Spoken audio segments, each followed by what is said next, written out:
Ordinarios precisamente se distinguen de los recursos ordinarios en que únicamente pueden ser objeto del recurso cuestiones de derecho, cuestiones jurídicas. Y tampoco es que, en términos generales, todos los recursos extraordinarios admiten que puedan plantearse cualquier cuestión de derecho. Ya vamos a ver que también hay que hacer las pertinentes distinciones según se trate de un recurso extraordinario o bien de otro. A su vez, volviendo a los recursos ordinarios y en términos puntuales, en cuanto al objeto de cada uno de ellos, como su nombre lo indica, un recurso de aclaratoria, que también se discutió mucho en doctrina si constituye o no un recurso, básicamente persigue poner claridad a una resolución judicial, ya sea porque ha incurrido en alguna omisión, en algún error, pero no errores sustanciales de juzgamiento, sino errores materiales, y en cuanto a una omisión que sea, digamos, sencillamente posible de completar, de integrar de un pronunciamiento jurisdiccional. O bien, cuando el pronunciamiento presenta algún grado de oscuridad, es decir, no queda del todo claro qué es lo que se ha querido decir o cómo se ha terminado resolviendo la cuestión.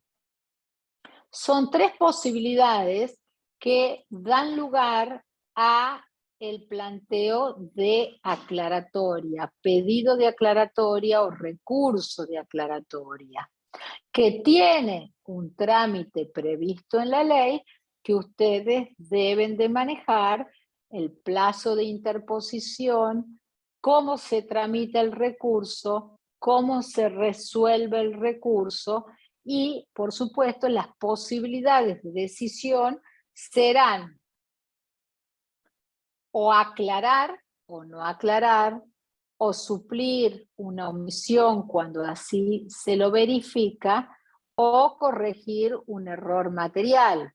Ahora bien, no deben olvidar que a todos los recursos, como todos los actos procesales, y hablando acá en concreta relación de los recursos ordinarios, hay un momento de análisis del recurso que hace a la admisibilidad del acto. Y hay otro momento del recurso que hace al análisis de la procedencia del recurso. ¿Y qué quiero decir con eso? Con eso quiero decir que si yo planteo un recurso de aclaratoria fuera del plazo que la ley establece, y aun cuando tenga toda la razón del mundo, el juez o la jueza no va a poder entrar a corregir un error, a suplir una omisión fundada o a aclarar un concepto oscuro porque lo hice fuera del plazo. Por eso cuando profesores y profesoras de derecho procesal muchas veces insistimos, pero a ver, ¿en qué plazo usted puede presentar esto? No es caprichoso. ¿Por qué? ¿Por qué? Porque los actos procesales se cumplen en un momento determinado y si no se cumplió, pasó la oportunidad y perdí la oportunidad y perdí la instancia y perdí el juicio.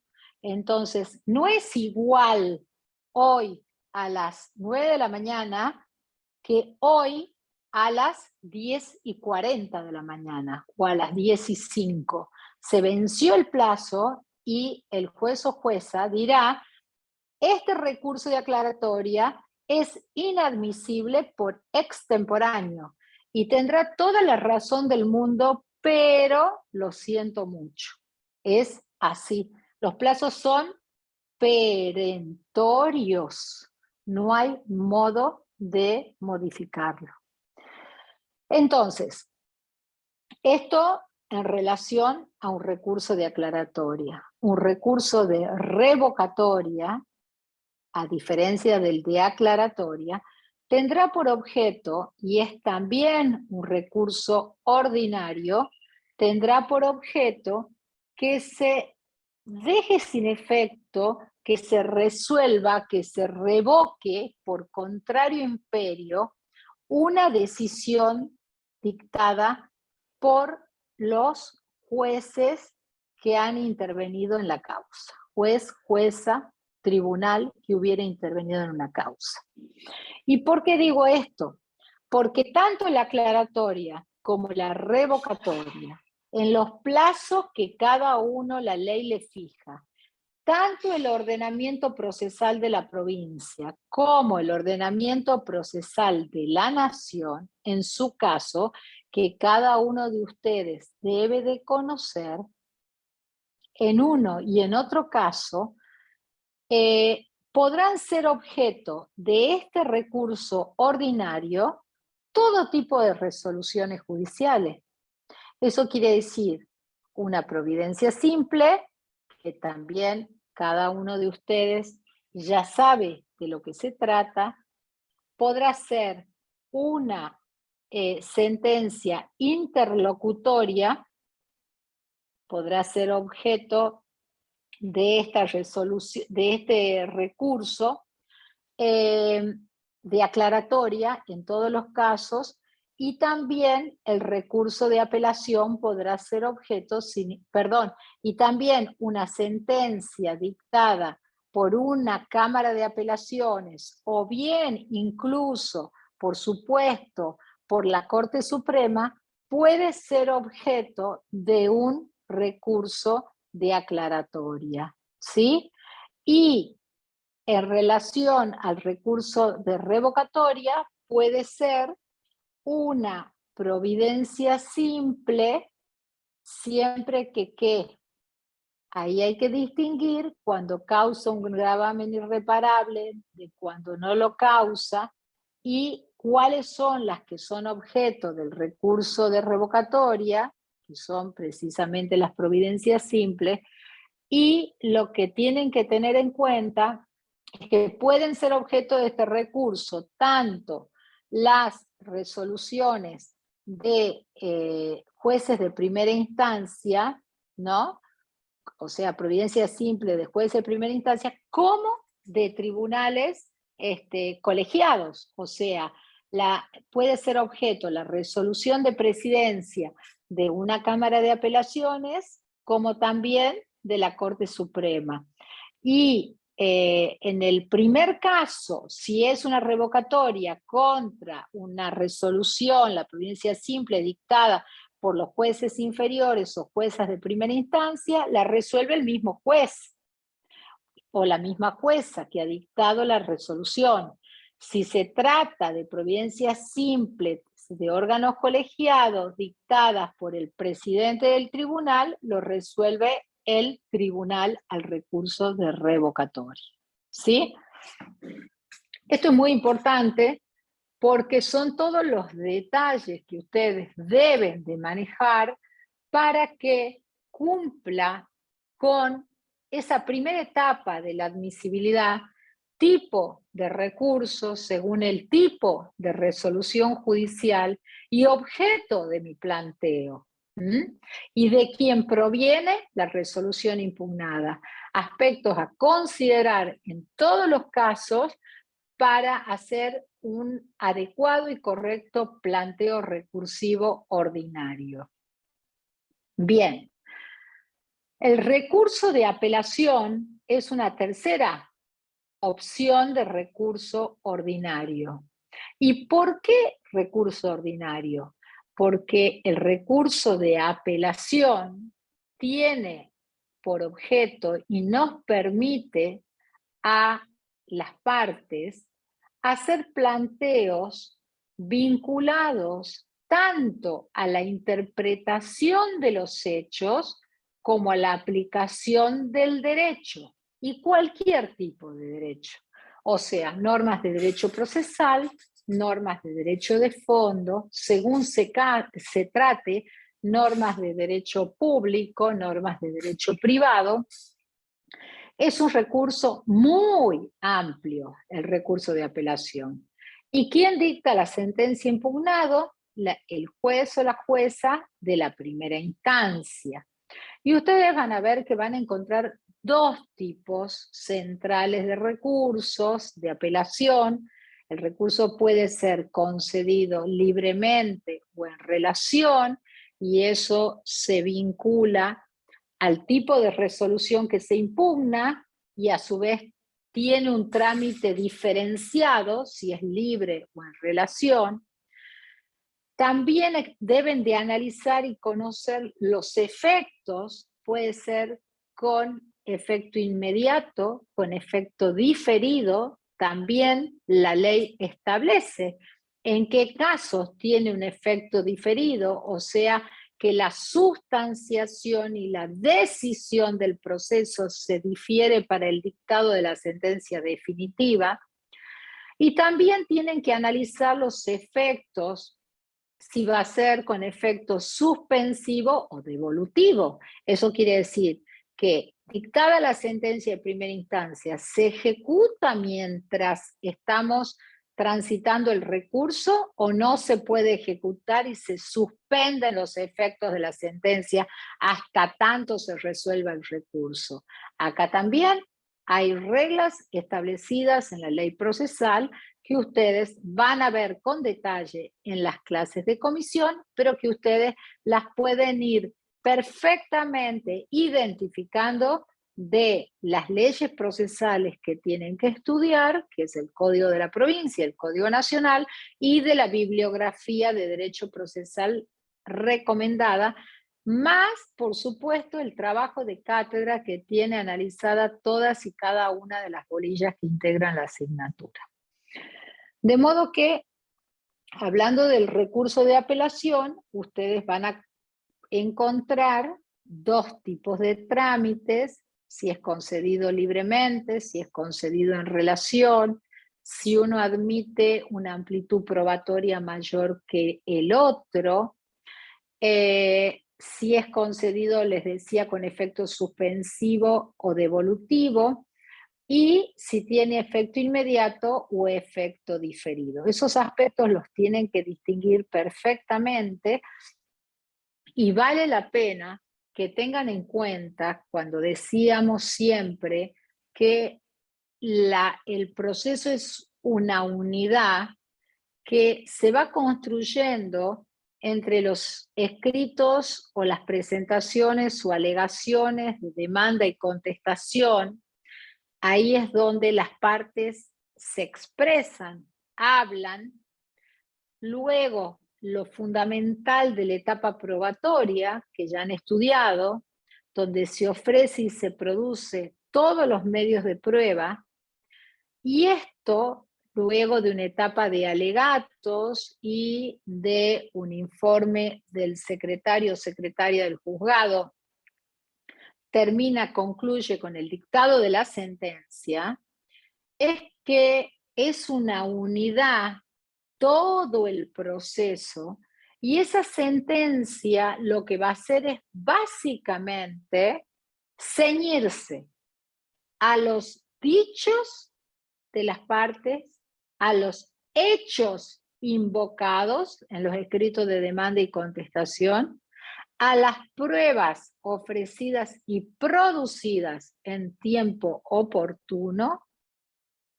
Y en esa sentencia, luego de hacer el mérito de estos aspectos que son centralmente fácticos, hace un análisis interpretativo y aplica el derecho al caso.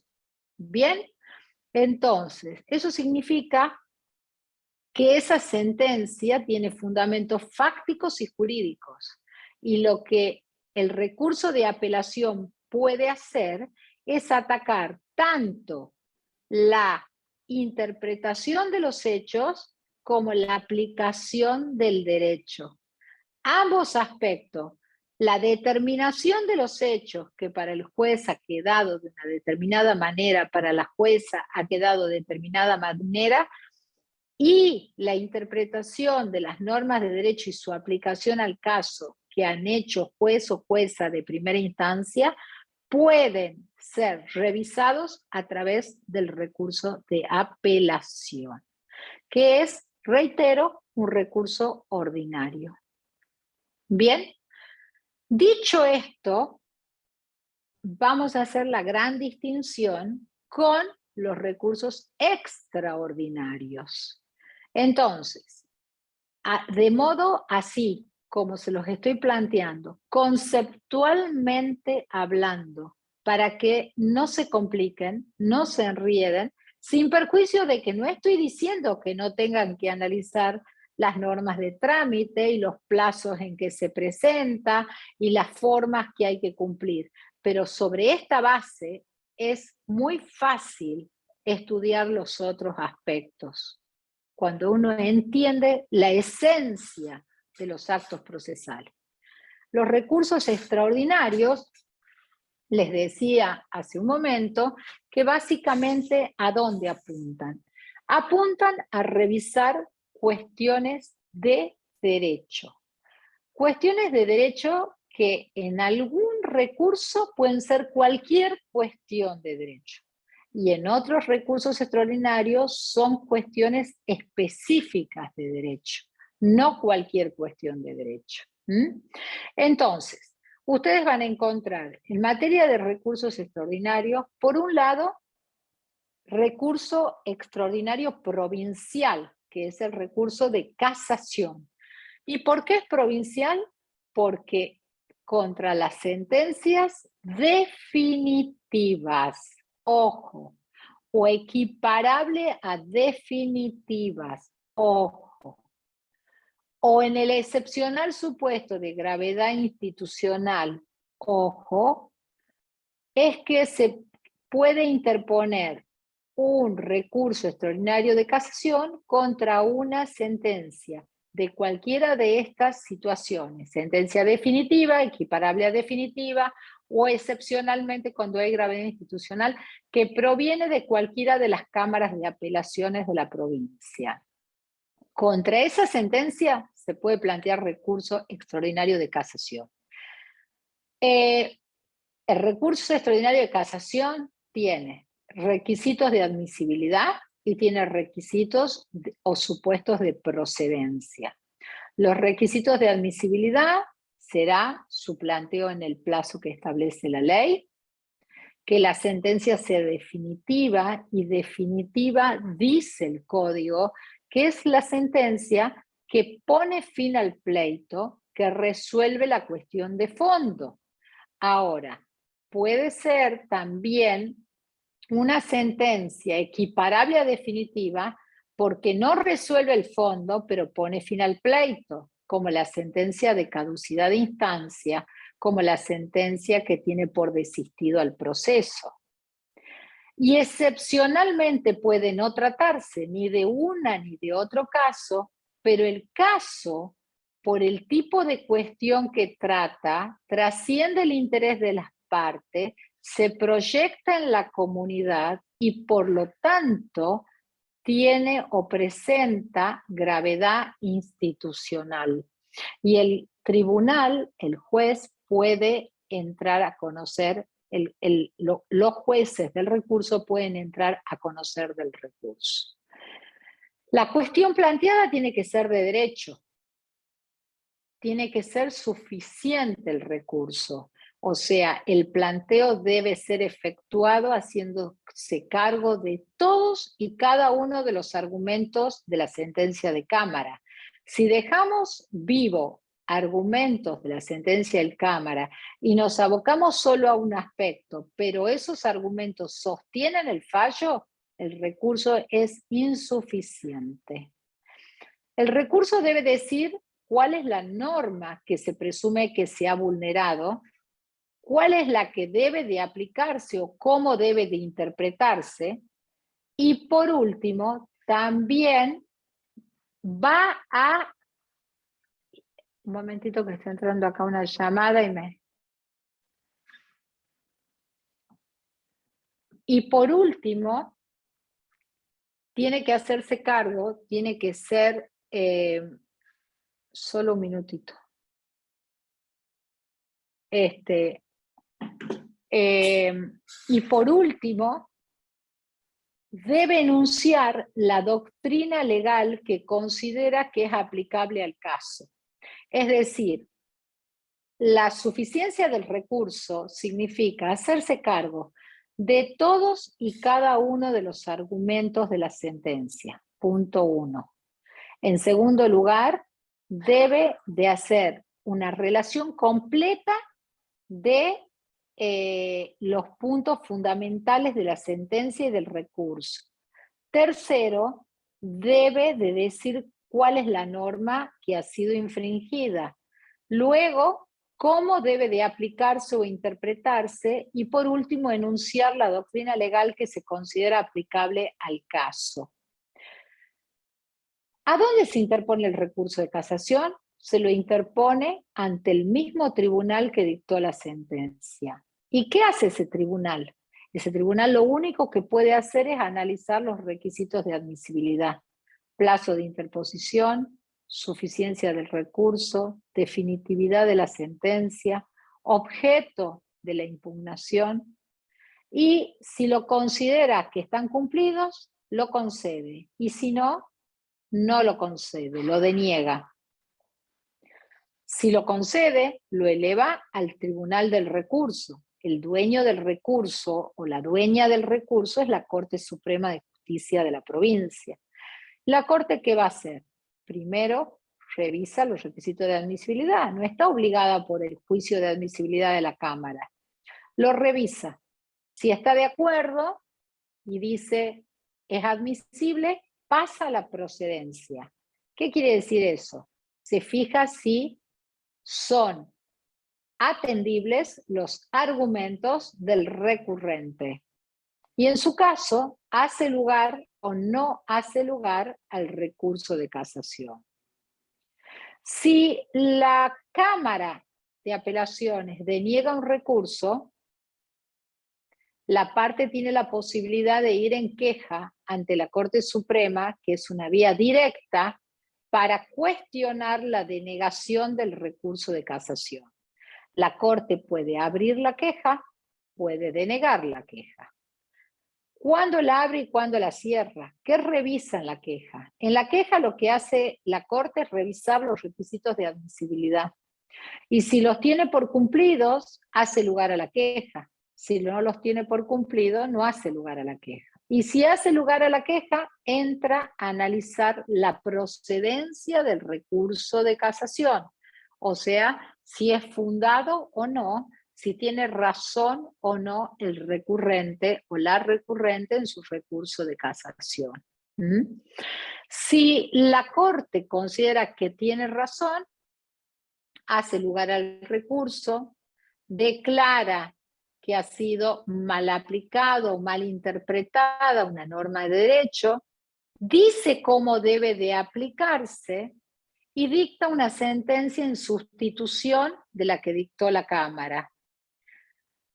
Existe una alternativa frente a la regla que son las cuestiones de derecho objeto del recurso de casación, que es el supuesto de arbitrariedad de sentencia. El supuesto de arbitrariedad de sentencia ha sido tomado por la Corte de la Provincia a partir de un concepto elaborado por la Corte Suprema de Justicia de la Nación desde hace muchísimos años, de la década del 60, en el caso Rey contra Rocha, y ahí es que aparece este concepto que es el de arbitrariedad de sentencia, que incluso registra enumeración de supuestos de arbitrariedad que ha elaborado el procesalista Genaro Carrió hace muchísimos años, y ustedes van a ver que dentro de ese espectro, que es enorme, están las sentencias que no tienen fundamento, que se apartan de los hechos de la causa, que hace una interpretación arbitraria de los hechos y las pruebas,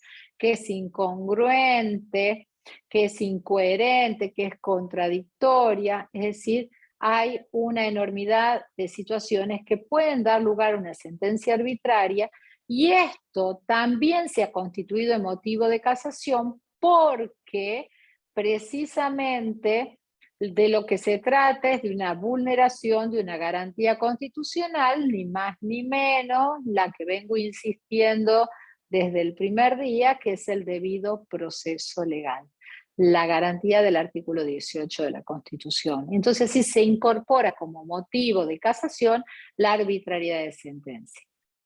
Ahora bien, cuando el recurso es declarado admisible de manera directa por la Cámara y la Corte así lo considera, o por vía de queja, por casación denegada, y la Corte considera que hay que abrirlo, entonces entra la procedencia y dice, es procedente el recurso por arbitrariedad de sentencia, la Corte en ese caso no dicta sustitutiva, anula la sentencia en base a una doctrina legal de arbitrariedad y reenvía la causa al tribunal de grado para que dicte un nuevo pronunciamiento. ¿Por qué?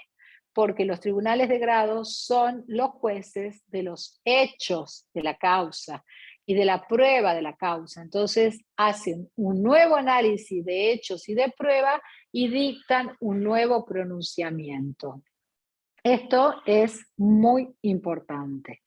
A la par de esta situación, debo de decirles que hay otros recursos ordinarios que nosotros en nuestra provincia no tenemos, pero como el que da lugar a fallos plenarios, ¿no?, en el orden nacional, que ustedes lo deben de analizar, que es un recurso que tiene por objeto la unificación de la jurisprudencia, de las salas de las cámaras. Entonces hacen un plenario y se discute una interpretación que es la que va a primar y que va de alguna manera marcar una tendencia dentro del tribunal a seguir.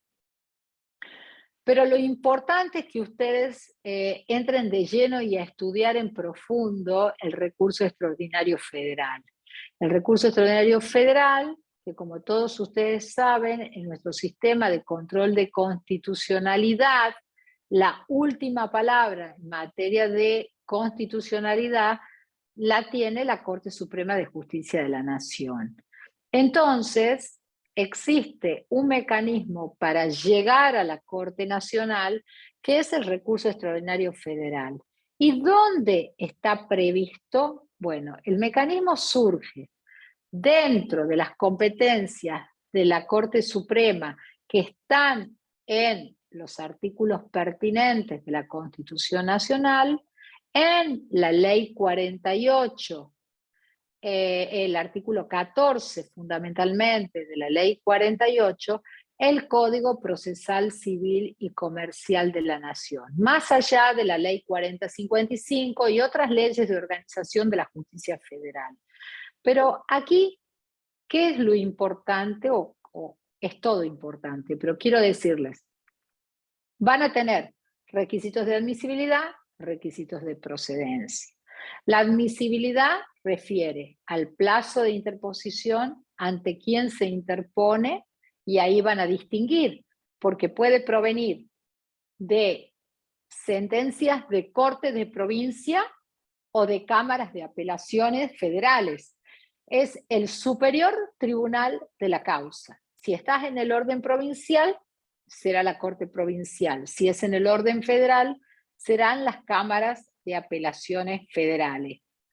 El Tribunal Superior de la causa.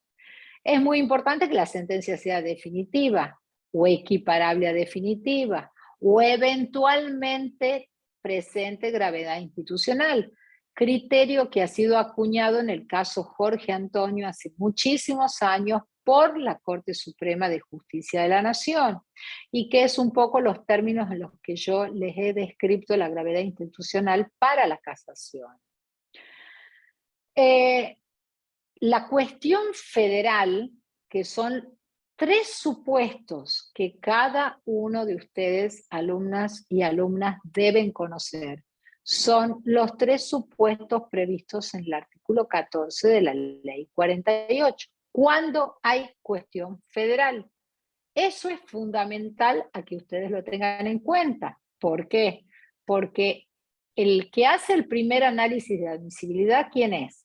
El que dictó la sentencia. Cortes Supremas de Provincia o cámaras de apelaciones federales. Entonces, ¿qué hacen?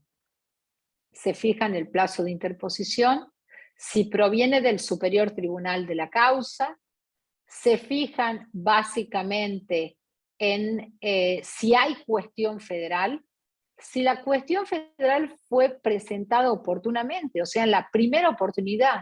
Cuando yo advierto que una ley puede ser inconstitucional y yo a la cuestión es uno de los supuestos de la Ley 48, yo lo advierto, al contestar demanda, lo tengo que hacer ahí, porque si yo no hago el planteo ahí, quiere decir que lo estoy haciendo en otra instancia tardíamente y me podrían denegar el recurso por el planteo extemporáneo y tardío de la cuestión federal. No solo la tengo que plantear en términos, la tengo que mantener en todas las instancias. Si olvido de mantenerla, cuando la vuelva a plantear me dirán, pero usted no la mantuvo a la cuestión federal. Esto es fundamental. Entonces, acá, ¿qué cuestiones de derecho se plantean? Cuestiones de derecho federal, ¿sí? Las cuestiones que están ligadas de una manera u otra a una cuestión constitucional federal. ¿Y quién es el Tribunal del Recurso? La Corte Suprema de Justicia de la Nación. O sea, si se lo ha concedido el recurso o se lo ha denegado y se ha planteado un recurso directo de queja ante la Corte Suprema de Justicia de la Nación, la Corte Nacional, antes que nada, analiza si es admisible o no es admisible el recurso extraordinario federal. Luego, si dice no es admisible, por más que la Corte de Provincia o las cámaras federales lo hubieran concedido, dirá mal concedido el recurso. Y si es que estuvo mal denegado y se va en queja a la Corte de la Nación, esa vía de hecho la Corte la abre y luego entra a la procedencia del recurso.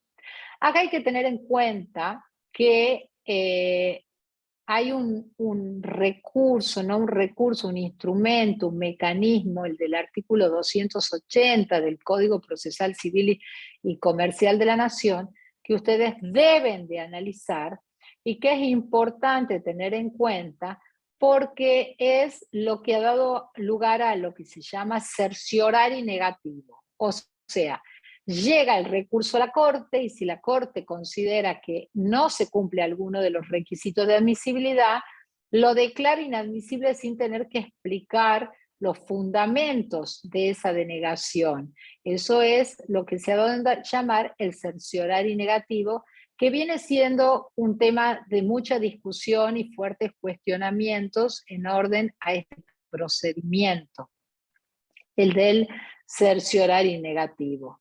Luego la Corte, si entra al fondo, dirá si es o no constitucional la interpretación y finalmente también puede dictar una sentencia sustitutiva y en algunos casos, cuando ingresa por arbitrariedad de sentencia con la misma idea que he desarrollado para casación, porque viene del extraordinario federal, prescindencia de prueba, errónea interpretación de los hechos, incongruencia, contradicción, anula la sentencia y reenvía a la Corte de Provincia o a las cámaras federales de apelaciones para que dicten un nuevo pronunciamiento. Es la mecánica que viene utilizándose desde la Corte Suprema de Justicia de la Nación.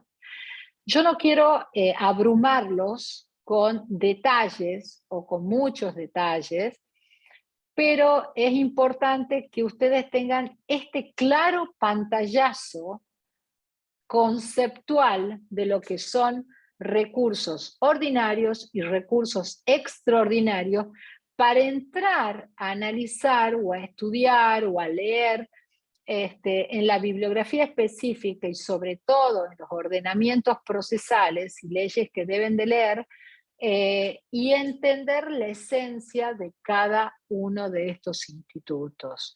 En el fondo de todo el sistema, y básicamente hablando del recurso extraordinario federal, no deben olvidar el rol fundamental del máximo tribunal argentino en este sistema de pesos y contrapesos que tiene nuestro país, que precisamente le asigna el control de constitucionalidad de todos los actos de los otros dos poderes del Estado y muchas veces, por supuesto, se va generando en esto interpretaciones nuevas de derecho que también han dado lugar a modificaciones legislativas posteriores, sin ninguna duda.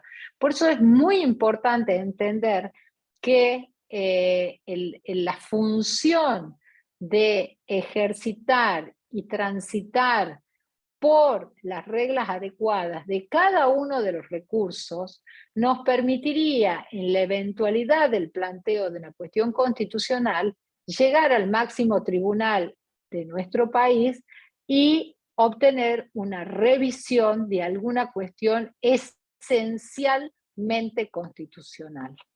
Bueno, con esto, con este panorama, dejamos abierto para que en cada una de las comisiones analicemos ya en detalle lo que tiene que ver con el trámite y operatividad de cada uno de los recursos ordinarios y extraordinarios que rigen en nuestra provincia y en Argentina el extraordinario federal.